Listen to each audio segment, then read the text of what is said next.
Teachers at the heart of education recovery. That is the theme for this year's World Teachers' Day, which is celebrated in collaboration with UNESCO. I am sitting down at the Sarova Stanley in Nairobi, Kenya, with the Regional Director for UNESCO in East Africa. Now, he is trying to help me understand exactly what are teachers, schools, and of course, all the stakeholders in education all over the world, and in Kenya particularly, doing to re-strategize and put in new measures to, of course, try and adapt to the new method or the new ways of education that we have currently since the onset of COVID-19.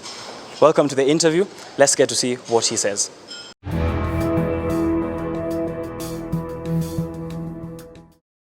Thank you very much, Professor Hubert, for joining us here at KUTV Kenya. Now, the first thing, of course, is a little of introduction to yourself, to our viewers who might not know who you are.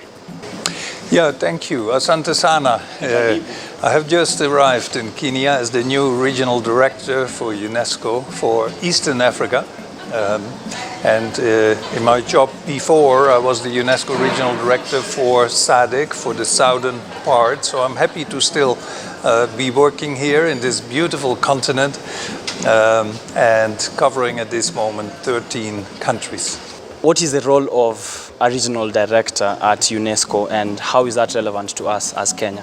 Well, the role is to oversee the UNESCO's programs in the member states. You know, UN is a member states-based organization, so we support our member states in the important mandates of UNESCO, which is education, scientific cooperation, culture, and also the C of UNESCO stands, besides culture, also for communication and information. And just this morning, we launched a very important program with the media, which is called COVID Facts, hashtag COVID Facts. All right. Now, why set aside a day to celebrate teachers, and what kind of milestones has UNESCO achieved so far since you started celebrating World Teachers' Day? Yeah, the World Teachers' Day started in '94, basically in recognition of the key important role that teachers play. And I think we grossly underestimate that. You could say that basically every person, you and I, we have passed or will pass through an educational system.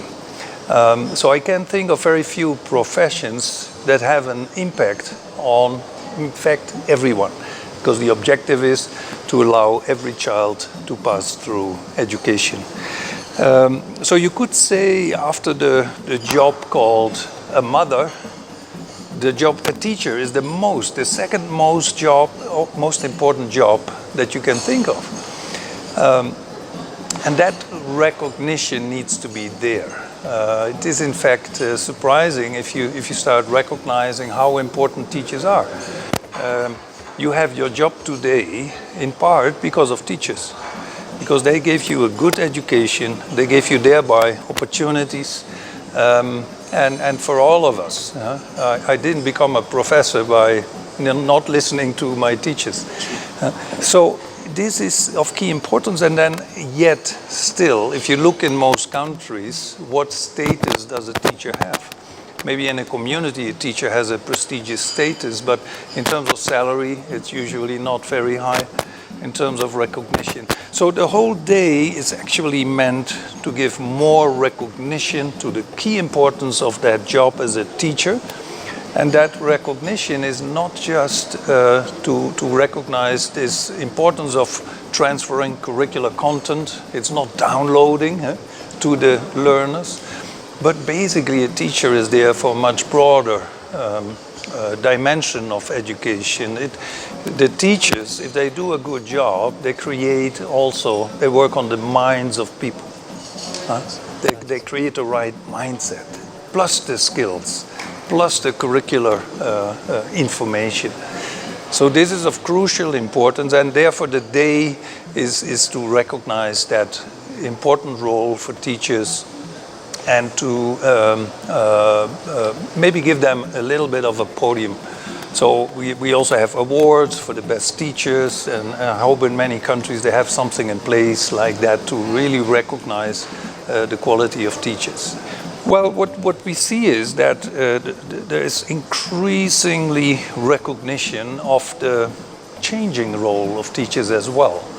So the teacher of 30 years ago, and maybe still in rural Kenya, is that a teacher stands in front of the classroom being the source of knowledge. And more we have seen that a teacher becomes important not only in transferring the facts and the figures and the knowledge, but also the soft skills and the mindset of learners. And that is reflected also in the Sustainable Development Goals. You know that SDG 4, Sustainable Development Goal 4, is about quality, lifelong education. And there is a particular target under the SDG that talks about to transfer to learners the skills on, for instance, what sustainability means. So we have education for sustainable development. There is the soft skills on what it means to be a global citizen, a responsible global citizen. Now that's not science, that's not mathematics, which also needs to be taught, but it is that combination. So the world has changed. It requires much more from the learners' competencies. And these were before not so much challenged or not so much introduced in the curriculum. This year, in World Teachers' Day, you're saying that the teacher is at the heart of the recovery in education. What informed this theme and how exactly are you going to celebrate it? When the COVID pandemic started last year, we saw the largest disruption in education systems globally.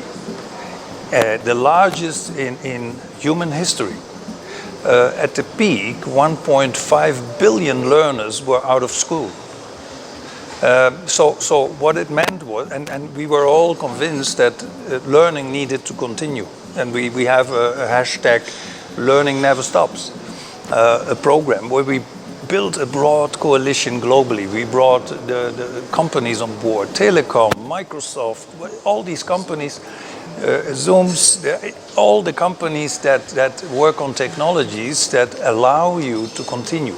But then we also realized when COVID hit the world turned digital and education systems turned digital, but we noticed two things. One, Africa was left behind because we lacked the infrastructure here. If you think just about ICTs require energy, in sub-Saharan Africa, some 50% of schools don't even have energy. So not even ICTs and internet. So a large portion of the learners in Africa were left behind. And we had therefore to look also for other modalities of transferring and continuing education using radio, TV, WhatsApp, different apps to be used on mobile phones. So you saw a lot of creativity and innovation there. In this year's World Teachers' Day, you're also collaborating with Kenyatta University in marking that particular day. What should we expect? Yeah, well, I referred to the COVID pandemic and I referred to the SDGs, and we see that the education landscape is changing. So the knowledge and the skills that learners need to learn nowadays are different from those when I was a young kid. But also COVID has reminded us that we need to benefit from ICTs. And ICTs could be very important in enriching and improving the quality of educational delivery. So this year we have teamed up with Kenyatta University in recognition of the university's strong position in teacher training. They also have education as an academic subject, so looking at education from a perspective of how can you improve education and education systems and education management. And they were planning to organize, they have scheduled a conference this week on rethinking education. And of course, this is influenced by the COVID pandemic that pushed so many learners, including the teachers, out, and the recognition that indeed learning never stops. We need to continue. So the meeting will reflect on the new realities of today, both the ICT skills needed, the ICT infrastructure needed, and the potential that that has to improve quality of education, and also the curricular content, more the competency-based approach. Learners need to also absorb and learn about soft skills. The East African community is planning on having a common curriculum across the countries. Now, you as the Regional Director for UNESCO, what is your advice on trying to navigate such type of a curriculum? Having been for a long time a teacher myself at university and a professor, I really embrace the thought of cooperation in education. Cooperation in education and also regionally, sub-regionally allows you to benefit from best practices elsewhere. It allows you to share the highest quality curriculum.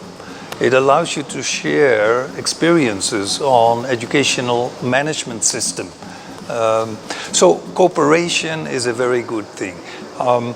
What I don't think the intention is to have a full curriculum developed and it's copy-paste. You can share, you can learn from each other, you can even develop some of the modules as a common part in the curriculum. There's a lot to be benefited. I don't think 100% of the curriculum would be exactly the same when you go to school here or in Uganda or somewhere else or in Tanzania or where. The idea is to share best practice, to share curricula where it makes sense, but there needs to be room for localized curriculum as well. Imagine the local culture, the local traditions, the local languages, that needs to find a place there as well. So it's not 100%, it's not copy-paste, and I don't think that is the intention, but it is to share whatever can be shared, and then to ensure that by sharing and working together, the quality goes up. Right. And that's the aim. Professor Hubert, now at the moment Kenya is rolling out a new curriculum to its education sector called CBC. It's supposed to replace an old curriculum that has been there for quite a couple of years.